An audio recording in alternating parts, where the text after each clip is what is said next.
à tous et à toutes, je suis ravie de vous retrouver pour une nouvelle émission Ostavi. Et aujourd'hui, mon invitée est Isabelle Sangel. Bonjour Isabelle. Bonjour, bonjour à tous, bonjour Nathalie, merci de m'accueillir. Pour te présenter, tu es architecte d'intérieur, praticienne aussi en Feng Shui et en Bazeu. Tu es aussi passionnée par la pensée chinoise classique. Ouais. Pratique également le Yiking, le Tai Chi et le Qigong, ce qui est une aussi de mes spécialités, le Qigong. Donc, je suis ravie de t'accueillir. Et la première question que j'ai envie de te poser, c'est comment tu as osé passer de conseil en organisation à justement architecte d'intérieur? Ouais. Parce qu'effectivement, la première partie de ma carrière, je faisais du conseil en organisation après avoir eu un parcours scolaire de bon élève, bac avec mention, prépa HEC, grande école, etc. Puis bon, voilà, j'ai suivi cette trace-là. Et en fait, à un moment, je me suis posé des questions sur qu'est-ce que je faisais, à quoi je servais. Est-ce que c'était vraiment le monde que je souhaitais voir advenir, en fait, auquel je contribuais? Et en fait, la réponse était clairement non, hein. C'est-à-dire que quand on se pose la question, en général, c'est qu'on a déjà la réponse, hein. Et bon, je suis passée par une phase de burn-out, hein. Et en fait, moi, j'ai vraiment senti dans le burn-out mon cerveau qui me disait, OK, tu oses pas bouger, tu oses pas prendre des décisions, c'est pas grave, t'inquiète pas, on va t'aider, poum, on débranche la prise. Et j'ai vraiment senti ça comme ça. Et en fait, à un moment, du coup, on se dit qu'est-ce qu'on fait? Et moi, j'avais finalement toujours eu ça en moi, ce rapport au lieu. Alors après, voilà, il y a un parcours familial. Bon, mon père était professeur de géographie urbaine, donc il m'apprenait vraiment, il était en plus amoureux de montagne, hein. Donc voilà, il nous apprenait à lire le paysage, même si finalement c'était du feng shui qui disait pas son nom, hein. Et, euh, et en fait, voilà, donc je me suis reconvertie comme architecte d'intérieur. Donc je suis repartie vraiment sur les bancs de l'école avec une école post-bac. Donc j'étais avec des personnes, mes camarades étaient des gens qui avaient l'âge de mes enfants en fait, hein. Donc, il y avait des choses assez comiques, hein. Donc, c'est une formation que j'ai faite sur 5 ans. Donc, c'est une vraie. Enfin, je veux dire, il y a beaucoup de choses, hein, en architecture intérieure. Là, c'était vraiment une formation diplômante, certifiante. Donc, il y a vraiment on va dire, un parcours solide dans ce domaine-là, sachant que moi, je savais que de toute façon, je voulais continuer sur le feng shui et ce genre de choses, hein, moi, parce que j'avais vraiment un livre qui m'avait sauté à la figure dans un rayon de la Fnac. Et voilà, je me suis dit, tiens, qu'est-ce que c'est que ce truc? Et puis j'avais lu ça, et puis vraiment, ça a été vraiment le début de la reconversion, la rencontre avec ce livre. Et donc, la bonne transition pour dire la rencontre avec son livre, parce que tu as écrit d'autres livres depuis. Et donc, je montre bien ton actualité du moment, qui est Nos lieux sont vivants, aux éditions Le Lotus et l'éléphant. Tu nous transmets voilà des clés pratiques pour vivre en harmonie avec son chez-soi. Alors, la question que j'ai envie de te poser, c'est comment il est né ce livre? Comment il est né? Eh ben, c'est le fruit de mon parcours, en fait, hein. Donc, j'ai commencé à me poser la question alors, de la transmission. Moi, j'ai commencé assez rapidement dans mon parcours, donc, après ma formation en Feng Shui et ce genre de choses. Assez rapidement, j'ai commencé à animer des formations sur ce sujet-là. Parce que dans mon cursus précédent, je faisais beaucoup de formations pour adultes. Donc moi, voilà, la transmission, j'adore ça en fait, hein. Donc j'ai commencé à faire des formations et puis petit à petit, j'ai eu envie voilà, j'ai eu envie d'outiller ça. Et puis, donc j'avais commencé par écrire un gros livre qui fait à peu près 700-800 pages, hein, qui est quelque part dans mon disque dur, qui est un livre vraiment de Feng Shui tel que moi je le pratique, en fait, hein. Alors, avec la géobiologie, des tracés régulateurs, d'autres techniques. Moi, j'aime bien un petit peu lier toutes les techniques que j'emploie, puis tout ce qui m'intéresse, en fait, dans le monde, tout ce que je vois. Et 700-800 pages, c'est un peu beaucoup quand même. Donc, on m'a dit, bon, bah, là, il faut que tu resserres un petit peu le truc. Et je me suis dit, finalement, le point de départ, c'est vraiment le message clé de notre rapport au lieu. Et donc, on a vraiment retravaillé le début pour lui donner vraiment plus d'ampleur, plus de place. Parce que moi, je pense que ce livre, c'est vraiment une clé de base sur notre rapport au lieu. Et avant de parler de technique, de feng shui, de géobiologie et toute cette sorte de choses, je pense que si cette base-là, elle n'est pas installée, je, je pense on tourne un petit peu en rond de façon vaine, en fait. Ouais, c'est vrai que tu nous donnes vraiment, c'est un regard en fait hein, sur notre lieu de vie, puis d'apprendre justement à transformer cette relation hein, qu'on a avec Oui, notre c'est ça. habitat. Et ce que tu mets, c'est vraiment l'art d'habiter pleinement Ouais. chez soi. Donc, qu'est-ce que tu aurais envie de nous donner un petit peu, bah, justement, dans ces fondamentaux, dans cette base, de quoi tu aurais envie de transmettre aux personnes qui nous regardent aujourd'hui, hein? Ouais. Je pense que le point de départ, c'est de voir nos lieux de vie comme des interlocuteurs, comme un partenaire de vie, comme un conjoint. Donc, c'est un compagnon de route. Donc, c'est finalement de le traiter comme une personne, comme un collègue, comme un ami, en tout cas, un minimum un allié. Et pas Alors déjà, ça veut dire quoi? Ça veut dire que c'est pas des mètres carrés, c'est pas une chose inerte qu'on va chercher à rentabiliser financièrement, hein, ça c'est la première chose. La deuxième chose, c'est de peut-être nous laisser surprendre par ce qui peut, ou nous laisser en tout cas accompagner par les transformations qu'il nous propose. C'est-à-dire qu'il est mis sur notre chemin pour nous aider à accomplir un certain nombre de pas, d'avancer sur notre chemin de vie. Donc, c'est d'essayer, bah, voilà, et puis d'y aller en confiance, en fait, hein, parce que moi, je suis assez frappée dans ma pratique de Feng Shui. Les gens ont peur, en fait. Les gens ont peur de. Alors voilà, on a tellement dit que, oulala, attention, si le feng shui est pas bien, vous allez mourir, vous allez tomber malade, vous allez faire faillite. Et donc, il y a on a installé une espèce de terreur, en fait, des lieux qui seraient finalement vus un peu comme des pères fouettards, hein, et, euh, et ça, je trouve que c'est assez dérangeant parce que pour moi, faire alliance avec quelqu'un, faire un bout de chemin avec un compagnon de vie, ça ne peut se faire que dans la confiance, que dans une forme d'amour quelque part, hein, et certainement pas dans la peur en fait. Donc, Donc ça, premier message, c'est ouais, vraiment d'enlever ses peurs et de dire que c'est un peu, voilà, notre maison, notre toit, c'est notre allié et que j'aime tout bien ce à fait. côté duo, voilà, Oui. et après, alors, qui c'est qui choisit qui? Est-ce que c'est l'habitation qui choisit? C'est nous qui choisissons? Comment ça se passe? Ben, c'est un peu les deux en fait. Et je pense que, alors nous, Homo sapiens est persuadé qu'il choisit son lieu, hein. Donc on a l'impression d'être vraiment celui qui est aux commandes, hein, d'être le maître. D'ailleurs, on dit je suis le maître des lieux. Mais en fait, je pense que c'est pas du tout ça qui se passe. Et plus souvent que l'inverse, je pense que c'est le lieu qui nous choisit, le lieu qui nous attire. Alors après, la question, c'est pour faire quoi, hein. C'est-à-dire il y a des cas où je pense que le lieu nous attire pour résoudre un problème que lui a. Et là, il faut le décoder et pas forcément se laisser avoir, hein, mais il peut aussi simplement nous attirer parce qu'il a quelque chose à nous apprendre, hein. Et quelque chose qui n'est à nouveau pas forcément ce à quoi nous aspirions ou nous attendions.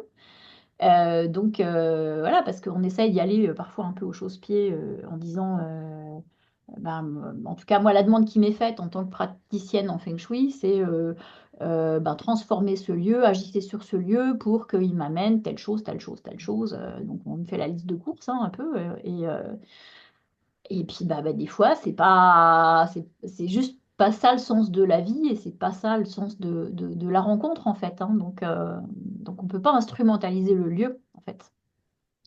Donc là, en fait, tu sais, je te donne juste un exemple. C'est vrai que après, moi, j'ai eu l'occasion de plusieurs fois de déménager, et c'est vrai que Mm. à chaque fois que je choisissais, où je pouvais beaucoup visiter beaucoup d'endroits, et des fois, j'avais même pas, je franchis la porte et je sais que c'est un oui ou un non. En fait, et surtout au Ouais. début, c'était beaucoup un non, et donc ça, c'est plus, on est dans le ressenti, en fait, où c'est Je sais pas. Alors, il y a la question du ressenti, enfin, ça dépend ce qu'on met derrière ce terme, hein. C'est-à-dire qu'il peut y avoir vraiment des ressentis physiques. Je rentre dans un lieu, j'ai mal au ventre, j'ai la gorge qui se serre. Bon, il peut y avoir ce genre de phénomène. Là, on est quand même. Quand il y a ça, on est plus du côté de la géobiologie, hein, quand il y a vraiment des ressentis de ce type-là.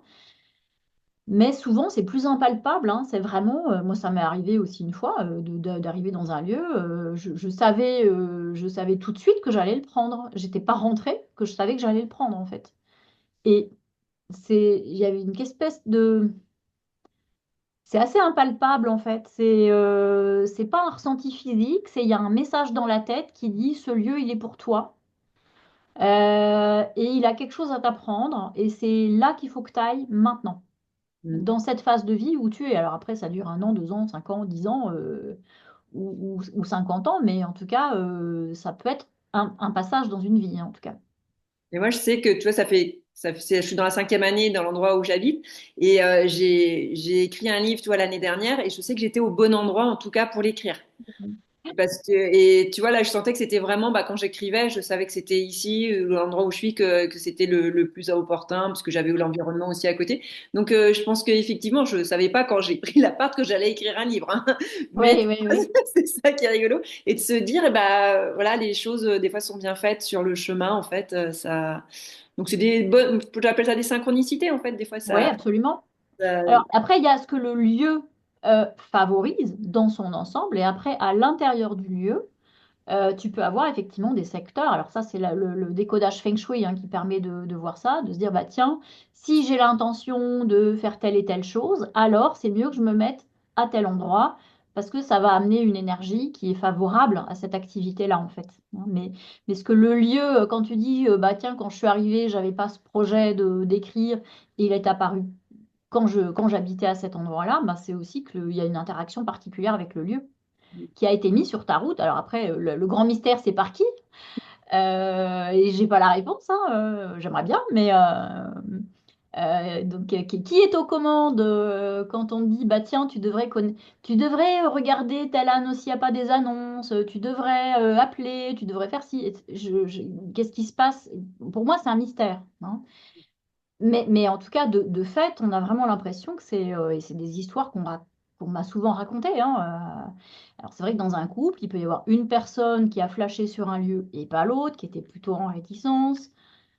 Il peut y avoir plein de choses. Hein. Il peut y avoir des gens qui disent mentalement, c'est là qu'on veut être parce que c'est le bon endroit, les bons mètres carrés, le bon budget, la proximité des écoles, du boulot et que sais-je. Hein. Il peut y avoir une raison rationnelle, hein, et pour autant, ça bloque et c'est pas fluide et on n'a pas le prêt et le propriétaire bah, c'est compliqué et le vendeur c'est compliqué, le notaire c'est compliqué. Enfin, des fois ça veut pas venir en fait. Et moi mon conseil hein, c'est si ça veut pas venir, si c'est pas fluide avant de s'engager et de signer, c'est que le lieu il est pas pour vous en fait. Donc je pense qu'il vaut mieux dans ces cas-là. Alors ça peut être difficile hein, il vaut mieux dans ces cas-là dire bon bah ok je vais trouver autre chose qui est plus adapté en fait à là où j'en suis en fait. Et pas essayer d'intellectualiser le truc, hein, je sais que c'est pas facile. C'est pas facile, mais d'être à l'écoute. Et là, quand on voit voilà, que tous les voyants ne sont pas ouverts au bout d'un moment, c'est de se dire, bah voilà, c'est qu'il y a peut-être autre chose et que c'est pas cet endroit, mais Mm. c'est pas facile, effectivement, hein. Donc, c'est bien d'avoir cette approche et justement d'avoir ton livre. Et comment tu as rendre un lieu plus vivant? Qu'est-ce que tu aurais envie de transmettre par rapport à cette notion que tu abordes aussi? Alors, déjà, il y a à l'habiter pleinement. Donc, l'habiter pleinement, bah, c'est être présent. Et quand je dis être présent, c'est pas uniquement physiquement, c'est euh, être attentif au lieu. Donc, être attentif, bah, ça commence par nettoyer, ça commence par entretenir, ça commence par faire de la maintenance, hein, ça commence par décorer. Ça commence par s'impliquer dans le fait de l'équiper, de choses comme ça. Ensuite, c'est tout simplement le visiter, passer dans les pièces tous les jours. Et ça, moi, je suis étonnée, des fois, les gens me disent, il y a une pièce, j'y mets jamais les pieds. Mm. Donc, alors après, parce que des fois c'est plus ou moins rationnel, hein, ou c'est plus ou moins j'aime pas, et bon, ou alors c'est des pièces, des barras dans lesquelles on met tout notre bazar et puis on n'y va pas. Donc en tout cas, c'est d'aller partout, c'est d'ouvrir les fenêtres, c'est d'ouvrir les volets, c'est d'aérer, ça commence par là, hein, ça peut être très très basique. Après, alors moi je suis pas fan de mettre des plantes vertes, mettre des poissons rouges, mettre des animaux parce que pour moi, c'est une forme d'instrumentalisation du vivant. Donc, Si on aime les plantes et qu'on sait s'en occuper, oui, bien sûr, vous pouvez avoir des plantes, ou pareil pour les poissons rouges, mais ne vous forcez pas si c'est pas votre tasse de thé, parce qu'il ne faut pas que la plante soit en souffrance, il ne faut pas que l'animal soit en souffrance. On n'a pas instrumentalisé le vivant, hein. Donc, et pour moi, le lieu, donc, s'il est vivant, c'est aussi parce qu'il est habité quelque part par le gardien du lieu. Alors, je suppose que tu allais en parler à un moment, Ça va, donc oui, tout à fait, ça va venir. Si tu veux, on peut en parler maintenant. Est-ce que quand tu juste veux. avant, sur la décoration, toi, je suis plus sur les basiques et je voulais venir tranquillement après. Ouais, Pour, je te suis. pour tout ce qui est, si tu avais sur la décoration, est-ce il y a des choses à faire ou pas faire, ou c'est toujours le feeling, tu vois, de jamais se forcer ou... Alors, si on veut faire les choses bien, c'est en lien avec la carte énergétique Feng Shui. Mais bon, pour ça, il faut faire passer un praticien. Enfin bon, parce que c'est le Feng Shui. Alors, l'erreur que font souvent les gens, c'est je prends un bouquin, je prends deux bouquins, je prends trois bouquins, puis assez rapidement, on est perdu dans le machin parce qu'il n'y a pas deux bouquins qui disent la même chose. Et moi, c'est souvent, je dis aux gens, OK, vous voulez faire du feng shui avec des livres. Quand vous avez besoin d'un acupuncteur, par exemple, vous faites comment? Vous prenez un livre d'acupuncture et vous piquez vous-même ou ah bah non. Donc, c'est un peu la même chose en fait, hein. C'est-à-dire que le feng shui, c'est un vrai savoir, c'est une vraie technique. Alors, c'est pas que c'est très compliqué et que c'est pas, enfin, moi, je suis pas pour faire peur aux gens en disant, ouh là là, si vous vous plantez, ça va être dramatique, mais c'est une vraie technique en fait Ça s'apprend. qui est à la fois plus simple que ce que certains pensent, mais aussi euh, plus compliqué que ce qu'on trouve dans beaucoup de bouquins, en fait. En tout cas, voilà, parce qu'il y a 216 cartes possibles, donc il faut trouver la bonne. Et en fait, une carte énergétique, c'est un potentiel, hein. Alors, j'en ai enfin, c'est une illustration que j'ai dans le livre, hein. C'est un potentiel et donc il faut mettre en phase les bonnes activités, les bonnes couleurs, les bonnes matières pour incarner les bons potentiels en fait. Donc c'est à la fois tirer parti de ce que le lieu a proposé de sympa. Je donne un exemple, hein, c'était un lieu, c'est une famille recomposée qui emménage pour la première fois, donc monsieur avec ses enfants et madame avec ses enfants, hein. Donc le but, c'est d'essayer de euh, créer un collectif qui fonctionne. Dans un lieu de vie, la pièce qui sert à ça, c'est le séjour. En fait, hein. Le séjour, c'est le lieu du collectif qui se retrouve. Bon, il y a aussi la cuisine maintenant, hein, mais en tout cas, le lieu du collectif, c'est le séjour. Et dans ce lieu en question, en fait, quand on faisait la carte énergétique, le séjour, il était dans une super énergie, mais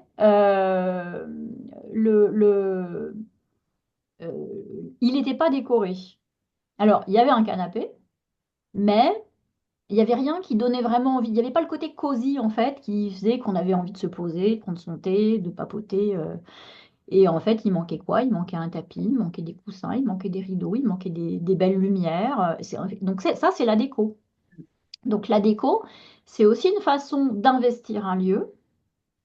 Et si on investit ce lieu qui avait un super potentiel, eh ben on va commencer à s'y poser, puis on va commencer à échanger avec son beau-frère. Donc il va se passer des choses en fait.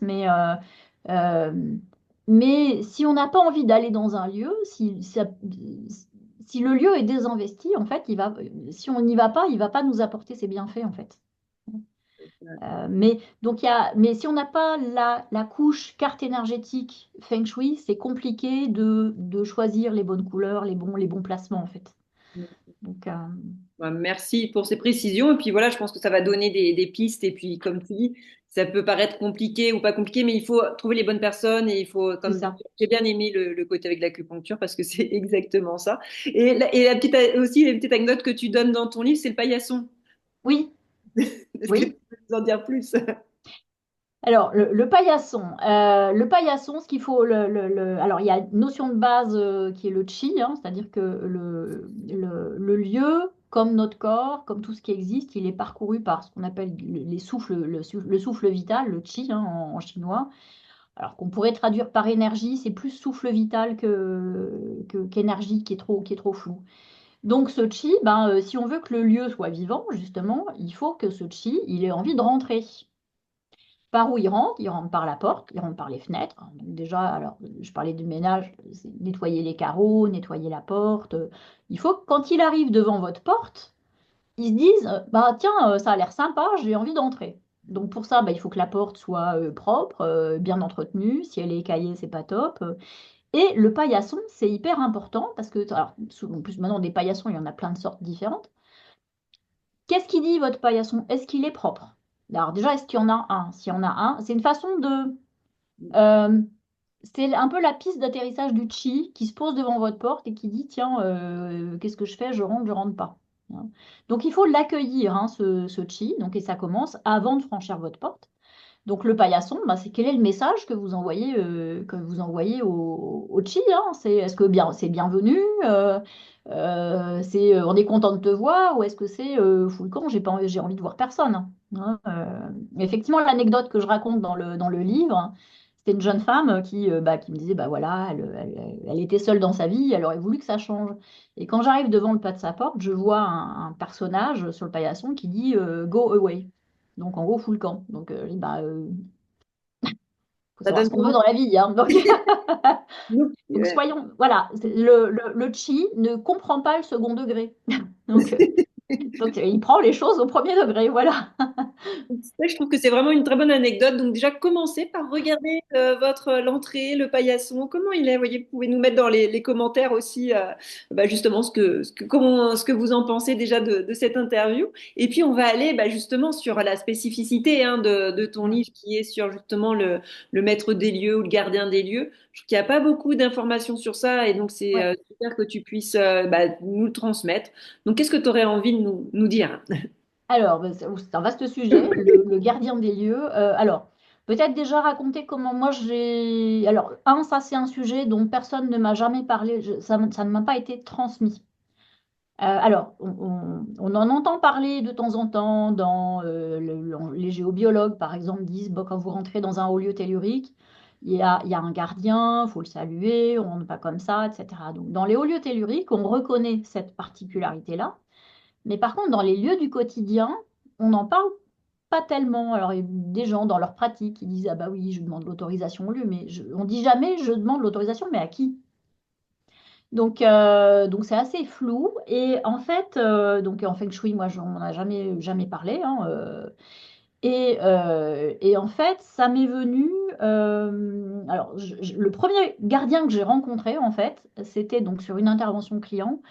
On avait préparé l'intervention avec la cliente hein, qui me disait, bah, ils étaient en train d'acheter une maison et il y avait un truc qui les arrêtait et bon, en discutant, on se dit, OK, c'est dans la maison d'à côté, il y a un truc dans la maison d'à côté qui pose question. Et donc, voilà, je me rendais sur place et je dis, écoutez, quand je viens, ce qui serait bien, c'est que donc, cette maison d'à côté était encore à vendre aussi, parce que c'était en gros une rénovation qui avait été découpée en appartement. Donc, voilà, ils avaient tout vendu, sauf la maison qu'ils voulaient acheter et la grande maison d'à côté. Et je dis, bah, ce serait bien que voilà, vous arrangiez avec le promoteur que je puisse voir cette maison. Donc, il me dit, OK, pas de souci. Donc, je suis devant la porte de cette maison et je ne peux pas rentrer. Alors, la porte était ouverte, hein, c'est-à-dire que c'était pas un problème de clé, c'était pas du tout ça. Vraiment, j'avais une bulle qui me repoussait, et qui me disait, et moi, j'entendais, foutez le camp, je veux voir personne. Et là, je me dis, ben, qu'est-ce que je fais déjà? Qu'est-ce que c'est que ce truc qui me parle? Enfin, c'était particulier, hein, Et bon, il se trouve que voilà, j'étais venue, moi j'ai souvent un peu des bâtonnets d'encens, des choses comme ça. Hein, donc je dis, bah, qu'est-ce que je fais? J'allume un bâton d'encens et je m'adresse à cette énergie que je sentais. Je dis, écoute, regarde qui je suis. Euh, voilà qui je suis, voilà ce que je viens faire. Regarde comment tu sens les choses et bah, tu me laisses rentrer ou pas, c'est toi qui décides. Et là, je me sens vraiment mais scannée des pieds à la tête et je sens vraiment cette bulle qui s'abaisse complètement en fait. Et là, on rentre. Et bon, bah voilà, on fait un certain nombre de visites, il y a quand même des endroits où on n'était pas très bien, bref, en tout cas, on fait un certain nombre de choses. Là-dessus, le soir, je reprends mon train, hein, et dans le TGV, je sens cette énergie. Je sentais que c'était la même. Il y avait une signature, on va dire, que je reconnaissais. Et donc, voilà, faut imaginer la scène, hein, vous êtes dans un carré TGV, quatre personnes autour, et là, vous avez un truc qui vient vous dire en disant, hey, je veux te parler. Je dis, bah, écoute, c'est pas vraiment le moment. Bon, Écoute, je suis chez moi à telle heure, si tu veux, bah, viens, et puis et puis voilà, on échangera à ce moment-là. Et donc, il est venu, effectivement, à l'heure dite, hein, et puis ben, là, en fait, il m'a expliqué pourquoi il voulait voir personne, en fait, hein. Il m'a envoyé des images, et là, c'était vrai que c'était pas très cool. Donc, donc là, je me suis dit, tiens, bah, c'est quand même, c'est quand même, enfin, moi, j'ai cru que je devenais dingue, hein. Ce soir-là, je me suis dit, voilà, je vais changer de métier parce que si c'est ça, pas facile, hein, effectivement. donc voilà, ça a été la première expérience. Après, voilà, il y a eu d'autres exemples. Et qu'est-ce que tu pourrais Effectivement. dire bah, justement aux personnes pour comment elles peuvent faire pour communiquer justement avec le gardien des lieux? Est-ce qu'il y a des petites phrases? Est-ce qu'il y a des choses types au début pour les personnes tu vois, qui s'y connaissent pas du tout, hein? Alors moi, je pense qu'il n'y a pas de phrase type. Il y a simplement déjà à se dire, oui, j'ai un gardien. Alors, j'ai pas un gardien ou plusieurs gardiens. C'est-à-dire que sur un lieu, il y a la parcelle, le terrain peut avoir un, voire plusieurs gardiens, hein, l'immeuble, l'appartement, et voire même certaines pièces. Par exemple, si tu travailles chez toi, la partie logement a un gardien, ta partie professionnelle peut avoir un autre gardien. Donc il y en a plusieurs dans un lieu donné. Donc il faut que ça se coopère plus ou moins bien. Moi, encore une fois, je pense que l'essentiel, c'est de les voir comme des interlocuteurs, comme des personnes, en fait. Alors, on peut dire la phrase, quand on rencontre quelqu'un qu'on ne connaît pas, la phrase clé, c'est quoi? C'est bonjour, hein. Ben, on commence par là, en fait, hein. Mais déjà, c'est d'accepter l'idée que j'ai au moins un gardien chez moi. Et moi, d'expérience, chaque fois que j'ai eu des gens à qui j'ai dit, bah tiens, t'as un gardien, il faudrait quand même que tu... Alors, des fois, j'aide les gens en leur disant, il est à tel endroit. C'est-à-dire que je les aide à le localiser. Très souvent, il est en lien avec la porte d'entrée, donc il soit dans le hall. Alors, il peut être à l'intérieur ou sur le pas de la porte, hein. Des fois, il est à l'extérieur. C'est pas forcément ça peut être qu'il est un peu en mode défenseur, hein, donc là, bah, après, il y a d'autres questions à se poser, mais l'idée, c'est déjà d'essayer de voir où il est, de le ressentir, et puis simplement bah, de lui adresser la parole. Il est bienveillant par nature, hein. En fait, il attend juste une chose, c'est qu'on le considère comme, enfin, c'est qu'on lui parle, tout simplement, en fait. Donc, à partir du moment où on lui parle, il va pardonner les erreurs de syntaxe, on va dire, hein. Moi, je suis pas sur des phrases toutes faites. Je trouve que, parce que justement, je pense qu'il faut que ce soit euh, personnel. Je suis pas pour ritualiser les choses, en fait. Il y a une habitude à prendre, c'est je lui dis bonjour, je lui dis au revoir quand je m'en vais, je lui raconte, je l'informe de ce qui m'arrive, je lui dis bah tu sais là je suis pas très bien parce qu'il m'est arrivé tel truc, ou bah tiens on va se séparer avec mon conjoint, ou tiens on attend un nouveau bébé. Euh, alors c'est rigolo parce que hier, non c'était pas hier, il y a quelques jours je discutais avec une cliente qui vient je crois qu'elle est marocaine. Non, elle est née en Algérie et en fait, elle me disait, mais chez nous, on fait ça tout le temps, quoi. Comme quoi, tu vois, Ah c'est, ouais. c'est- elle dit, bah, par exemple, quand je suis rentrée avec mon bébé, j'ai fait le tour de la maison avec mon bébé pour le présenter à la maison, en fait. Ouais, comme quoi, voilà, ça se fait. Mais c'est vrai que donc merci hein, pour ce beau partage. Voilà, c'est de vous donner des clés et de vous inspirer, puis de voir bah, comment. Et j'aime bien aussi voilà le fait de dire en fait, je pense qu'il faut être authentique et vrai avec Oui, soi-même.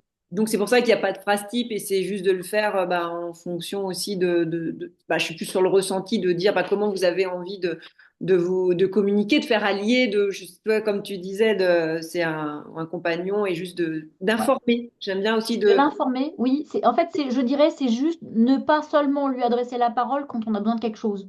Mm, Comme un ami, hein. Ouais, voilà. Oui, c'est ça. C'est pas juste dire, bon, là, j'ai besoin, là, je veux partir, voilà. Bah Non, voilà, c'est un ami, si vous l'appelez que quand ça va pas et que vous avez besoin qu'il vous écoute, à un moment, ça va le saouler, quoi. Enfin, et c'est un peu pareil, hein. ouais, c'est vrai. Donc voilà, on vous invite à, c'est une proposition, à justement aller écouter votre cœur et juste à justement aller parler. Et justement, tu parles aussi beaucoup de remercier aussi la Oui, gratitude. oui. Est-ce que tu voudrais nous en dire plus, hein? Bah, la gratitude, pour moi, c'est un truc essentiel en fait. Une façon de, alors c'est remercier l'appartement, remercier le lieu pour ce qu'il nous apporte. Et alors, c'est y compris quand c'est pas marrant. Et c'est là où ça devient un peu compliqué. C'est-à-dire que quand je dis un lieu, il est mis sur notre route pour nous faire avancer sur certaines choses, encore une fois, c'est pas forcément ce qu'on pensait y trouver. Donc on peut, bah, je sais pas, je pense à quelqu'un, je pense à une personne arrivant dans un lieu, elle a fait des crises d'urticaire géant, et en fait, bah voilà, en cherchant le pourquoi du comment, etc. Bah, elle s'est rendue compte, ou une autre personne avec des fuites d'eau, par exemple, hein, elle a eu plein de fuites d'eau, elle a eu une inondation, et en fait, en travaillant avec une thérapeute adaptée à l'écoute, et ben, elle s'est rendue compte qu'en fait, elle avait un certain nombre de choses à faire, hein. Euh, donc, ça l'a mise sur une route qui n'était pas forcément celle qu'elle pensait trouver. Et donc, là, effectivement, donc elle est en train de vendre ce lieu. Et je lui dis, pensez à remercier le lieu pour ce qu'il vous a fait, ce qui vous a permis de comprendre. Alors là, elle est un peu en état de stress post-traumatique, hein, parce qu'elle elle s'est retrouvée avec de l'eau jusqu'à la taille. Enfin, bon, Ah oui. Mm. les réfugiés climatiques, on en a chez nous. Hein, faut pas, voilà. Donc, on commence à avoir des choses comme ça. Donc, mais d'arriver à se dire, OK, un mal pour un bien, un bien pour un mal, et ça, c'est aussi pensée chinoise, hein, de dire, OK, qu'est-ce que dans ce lieu, j'ai appris qui m'a aidé à grandir, même si ça n'a pas été un bon moment, de se dire, lieu, je te remercie pour ça.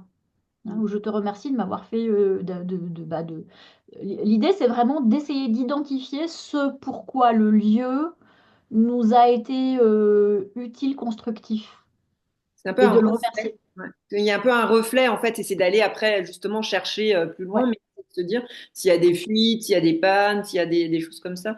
En fait, ça permet mais de faire ce travail ouais. effectivement et d'aller voir. D'accord.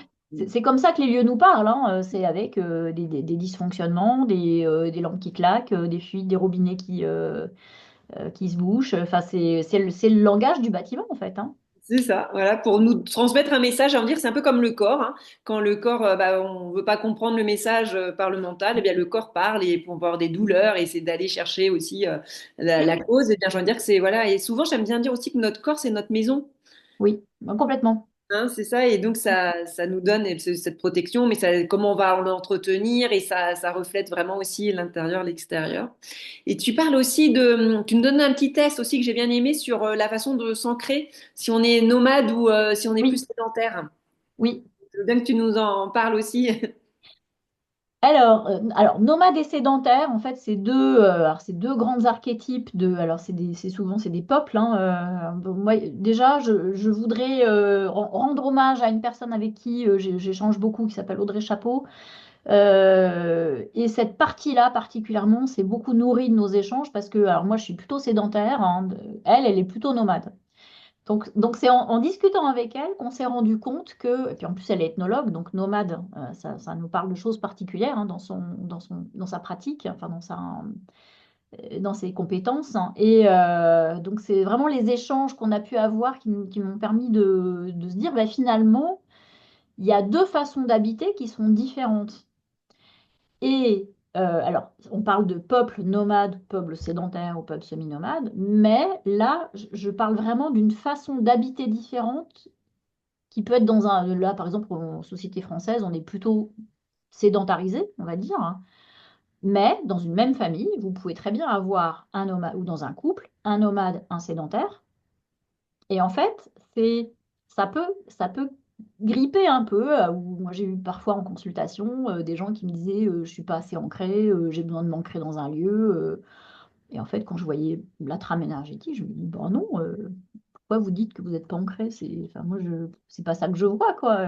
Et en fait, elle me dit, bah oui, mais c'est ce que me dit mon entourage. Mais si vous, vous êtes nomade et que vous êtes entouré de sédentaires, ils comprennent pas que vous bougiez tout le temps, que vous soyez pas propriétaire de votre lieu. Enfin, il peut y avoir des incompréhensions. Donc, après, c'est comment, quand on est dans un milieu entouré de gens qui fonctionnent différemment, ben, on mène notre barque et on se dit, bah oui, mais moi, je sens que j'ai besoin de cette mobilité-là, en fait. Donc, les nomades, c'est des gens qui vont déménager plus facilement. C'est des gens qui vont ils vont pas être attachés, par exemple, aux souvenirs. Ils vont pas accumuler des biens. Donc, ils vont, bah, par exemple, vendre tout leur... Chaque fois qu'ils déménagent, ils vont vendre tous leurs bouquins, ils vont vendre tous leurs objets. Ils vont pas se promener, ils vont pas déménager avec 150 000 mètres cubes de trucs, en fait, hein, enfin, de biens. Donc, ils vont tout vendre. Ils vont plutôt essayer soit d'emprunter, de louer, de racheter d'occasion. Enfin, ils vont cultiver une forme de circulation des biens, y compris des biens matériels. Donc, et ils vont être plus adaptables, plus mobiles, ils vont déménager plus souvent, ils vont pas forcément avoir envie d'acheter leur chez eux, hein, donc ils vont être plus... Il y a quelque chose de moins attaché à un lieu, à un terrier en fait. Alors que le sédentaire, il a vraiment besoin de s'ancrer dans un territoire, dans un terrier, dans ses murs, et d'avoir ses murs, son toit sur la tête. Et puis voilà, de s'approprier un territoire avec en particulier en y mettant des biens qui lui appartiennent. Donc on est plutôt dans l'avoir, hein, la possession plus que l'usage, en fait, chez le sédentaire. C'est bien parce que ça permet de mieux comprendre. Tu vois, j'ai fait Ouais. le test et moi, je suis plus dans le nomade que dans le sédentaire et ça correspond exactement à ce que tu dis. Mais des fois, bah, justement, c'est avec le regard de l'autre. On dit, mais oui, mais pourquoi moi, je suis comme C'est ça ça. et vous m'aidez pas? Et là, bah, ça nous donne vraiment des pistes et d'apprendre à mieux se connaître et puis de voir pourquoi, bah, parfois, on fait ses choix donc, Ouais, et dans des couples, moi j'ai bah, les clients, moi en Feng Shui, c'est souvent des couples, hein, donc il peut y avoir une temporalité différente. C'est-à-dire là, je suis sur, j'ai un couple. Il y en a, donc elle est plutôt nomade, donc elle est déjà en train de repartir du lieu dans lequel ils sont. Lui, ah ben non, on a encore ça, on a encore tel travaux, donc il est beaucoup plus attaché au lieu. Et le fait d'avoir ce prisme de lecture-là leur a permis de se dire, enfin de comprendre comment l'autre fonctionne en fait. Et du coup, bah alors effectivement, trouver une espèce de juste milieu, ou en tout cas de négocier, enfin de commencer à voir comment ils vont faire en fait. ouais, une bonne grille de lecture. Donc, c'est vrai que vous pourrez faire le test, tu nous transmets vraiment tout dans le livre. Pour terminer, parce que c'est vrai que le temps passe vite, mais ça fait tellement du bien d'échanger. Je pense que on pourra en échanger pendant des heures. Le côté un peu pratico-pratique, j'aime bien la clé numéro 8 qui est des techniques de nettoyage. Est-ce que tu pourrais nous en donner deux ou trois comme ça pour que les personnes, bah, après, puissent aller un petit peu plus loin, mais de se dire, il y a des choses simples, tu vois, et c'est ce que tu nous transmets, hein, c'est vraiment ces choses, soit avec le gros sel, avec de l'encens, des choses. Ouais, alors moi j'aime surtout bien le côté la musique, hein.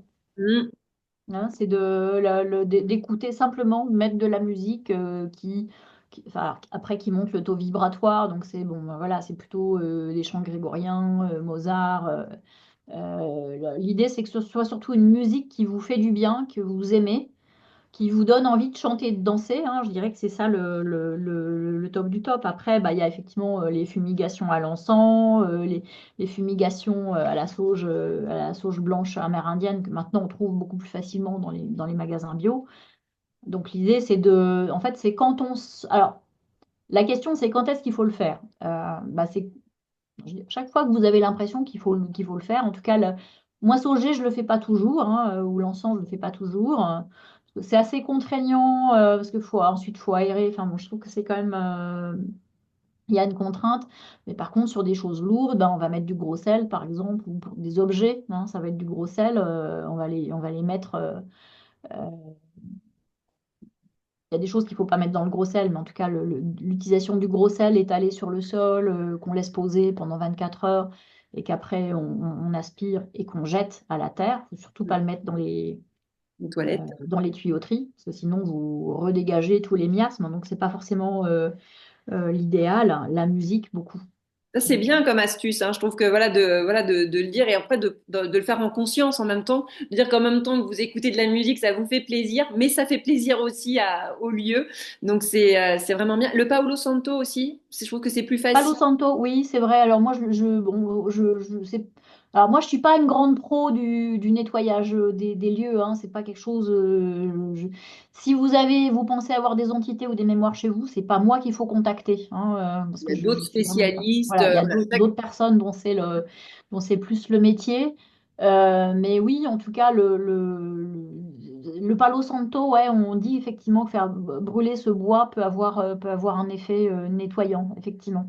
en fait, il Après, il est y a bon. des huiles essentielles aussi qu'on Donc, peut vous utiliser. pouvez vous renseigner. En tout cas, il y a des astuces et des choses assez simples. C'est vrai qu'après, ça fait beaucoup de fumigation et c'est vrai qu'il faut aérer, le protocole est un peu plus long. Mais je retiens, moi, la musique parce que je trouve que c'est quelque chose de simple et la vibration avec la musique fait que ça va déjà faire du bien à tout le monde et puis d'aérer et de, Alors, voilà. c'est vrai que la musique, on a les gongs, on a les bols tibétains, on a les clochettes, mais en fait, la musique du quotidien peut faire le même effet. Oui, je pense que, Chanter, ouais, je pense que c'est chanter aussi, oui, effectivement. Ouais, ouais. En fait, c'est mettre de la vie, de la joie dans votre c'est ça. habitation. Et elle va le ressentir et en fait, ça va monter tout. Oui. Mm. Et après, il y a une clé majeure, c'est que si vous n'habitez pas votre lieu, d'autres vont le faire à votre place.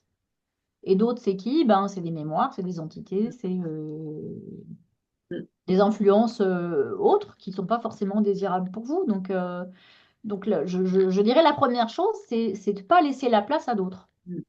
Donc, donc en prendre habitant son soin lieu.